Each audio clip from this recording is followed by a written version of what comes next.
ধানকোড়া পোলাপানদের হাতে অস্ত্র তুলে দিয়ে জাতীয় নিরাপত্তাকে হুমকিতে ফেলে দিয়েছে কেন সেটা বলেন।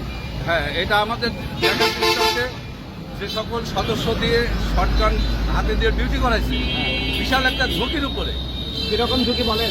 যেমন একটা কেন্দ্রে অনেক ঝুঁকি হতে পারে, সেখানে আমি একটা শটগান নিচ্ছি, আমি যদি ওই শটগানটাকে ব্যবহার করতে না জানি তাহলে আমার ঝুঁকি হলো না, আমার জীবনে নিরাপদ থাকছে না। কেন ঝুঁকি হবে কেন?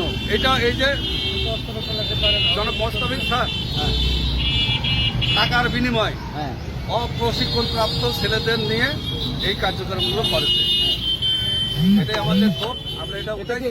আপনি কি দাবি করেন যে জাতীয় নিরাপত্তাও হুমকিতে পড়তে পারে? হ্যাঁ হ্যাঁ, জাতীয় নিরাপত্তা হুমকিতে পড়বে, কারণ কি? পড়তে পারে এই যে অসতর্ক বা অপ্রশিক্ষণপ্রাপ্ত যারা আছে। আচ্ছা, এলে আপনি কি চাচ্ছেন এখন? আমি এর সুষ্ঠু বিচার চাচ্ছি, সুষ্ঠু তদন্ত হয়ে বিচারটা হোক।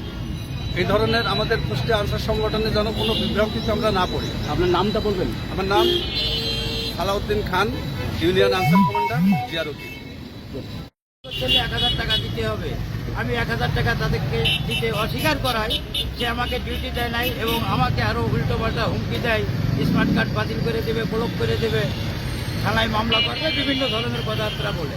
তাকে আমি বলেছিলাম যে আমরা 2 দিন ধরে ওখানে বাতায় হলাম, 200 লোক হাজির হয় নাই, সেখানে আপনি 2200-2300 লোক কোথায় পেলেন ডিউটি করার জন্য?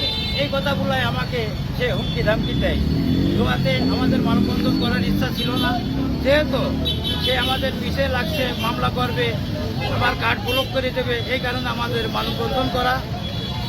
আর বিস্তারিত বক্তব্য আমার স্মারকলিপিতে আছে, ওগুলো আপনাদের আমরা বিরোধ করবো, ওগুলো আপনারা দেবেন। আসসালামু আলাইকুম। কি হয়েছে?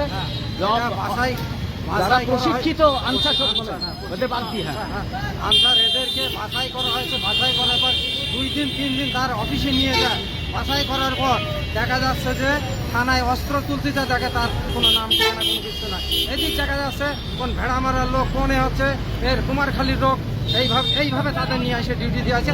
আর আমাদের যেগুলো আছে প্রশিক্ষণপ্রাপ্ত মানে যে স্মার্ট কার্ডধারী, তাদেরকে বাতিল করে এইগুলোকে তাদের হাতে ট্রেনিং সার্টিফিকেট নেয়, তাদের হাতে অস্ত্র তুলে দিয়ে তাদেরকে ডিউটি দিয়ে আছে টাকার বিনিময়ে।